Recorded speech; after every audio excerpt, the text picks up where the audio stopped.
Financing for Development, Unlocking Investment Opportunities. Innovative Financing and Financial Solutions with Susan McAdams. One area of great interest to the MDBs is the nexus between the public sector and the private sector. We work with both. We have a lot of experience with both, and it's a place where a great deal of innovation can occur and can help with both development impact and making sure that financial solutions make a lot of sense.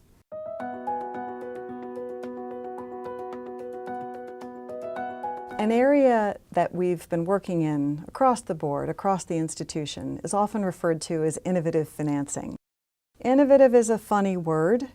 It means new, but there aren't actually that many completely new ideas out there. If you talk to the Gates Foundation about what's innovative for them, they might say that doing loans would be innovative because their primary financing vehicle is grants.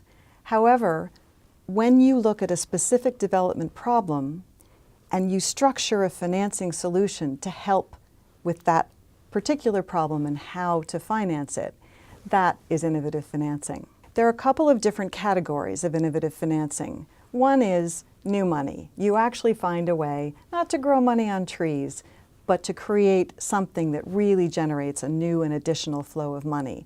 That's rare, but it's very significant when it works. Another one is the category of debt-based funding, like the bonds that we've already talked about, where you borrow money using the capital markets. A third one is risk management. There are a lot of risks around financial management. For example, if I'm a company and I earn in my market, in my local currency, but I have to pay my lender in dollars, I've got currency risk. And there are a lot of financial solutions to help me manage that. There are also some innovative approaches around the field of results-based financing. Sometimes these are called pull mechanisms. Basically, you ask the private sector to do something and you promise to pay them if they do it the way you want them to. This can be very helpful where there's a market that isn't working right but has potential. And it can be very helpful where the private sector is interested but doesn't have assurance that it will get paid if it succeeds. When you talk about new money, the traditional area for that actually is the simple one of designing ways to have your tax administration structure work better. And we're doing things like building diagnostics for countries on their tax systems, both to improve the amounts they can take in and to improve the fairness of tax revenues. People don't like to pay taxes when they feel like the tax system isn't fair. And if you set up a tax system that's sensible, the taxes start being paid. Another clever funding mechanism is one that's used by the Adaptation Fund, set up under the Kyoto Protocol. In this case, they set aside a percentage of certified emissions reductions, basically a measure of less carbon generated. And they put those CERs into the Clean Development Mechanism under the Kyoto Protocol. Talk about an intangible asset. This is something that was invented basically in an agreement among negotiators. But we managed to find ways to sell these certified emission reductions and get money for the Adaptation Fund to do climate projects. It's kind of like using a financial mechanism to replicate an international tax. There have been a lot of creative ways that the MDBs and other issuers have used bonds. A bond is a simple instrument. It basically says, market, you can trust me, could you please lend me some money and I'll pay you back with interest. For example, on behalf of the International Finance Facility for Immunization, we issue vaccine bonds, which the market is pretty interested in. It's a very nice thing to have a bond that actually helps immunize children in poor countries.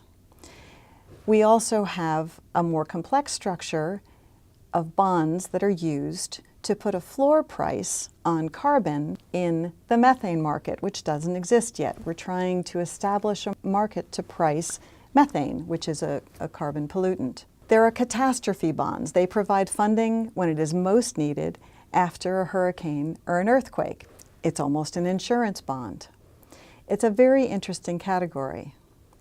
And then the pull mechanisms, the results-based mechanisms that pay for development results after they are achieved. One great example of a pull mechanism was the advanced market commitment that we established, not the World Bank Group, but a broad group of institutions, donors, and the Gavi Alliance. What we did was we used a subsidy to spur the development and manufacturing capacity of pneumococcal vaccines.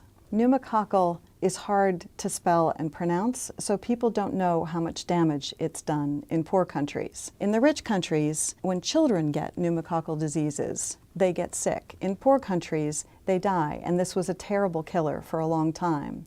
But we weren't developing vaccines that were designed to be used in the poorest countries. We were developing vaccines designed to be used in the US and in Europe. So this financial mechanism encouraged private companies to build vaccines that were tailored to the specific needs of children in the poorest countries. It dramatically cut the price in those countries by more than 95%. And it meant that the new vaccines went right away where they were needed most, as opposed to what they had traditionally done, which is when you have a new blockbuster vaccine, it comes to the rich countries, and then 10, 15, 20 years later, it would go to the poor countries.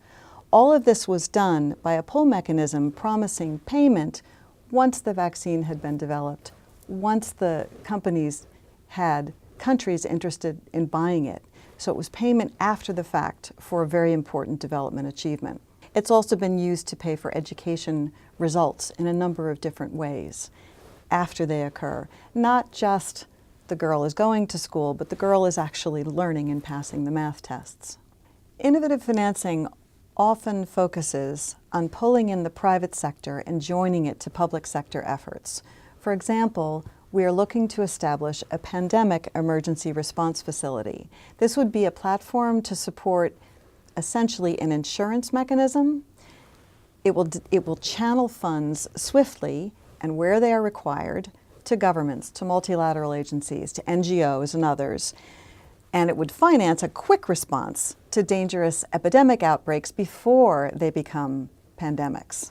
With the ways that we leverage and mobilize and finance and do innovative financing and work with both the public and private sector in different ways across all our different institutions.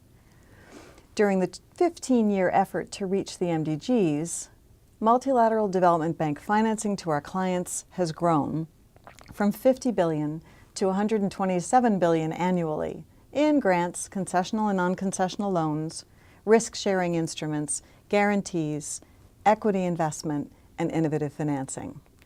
That's financing for development.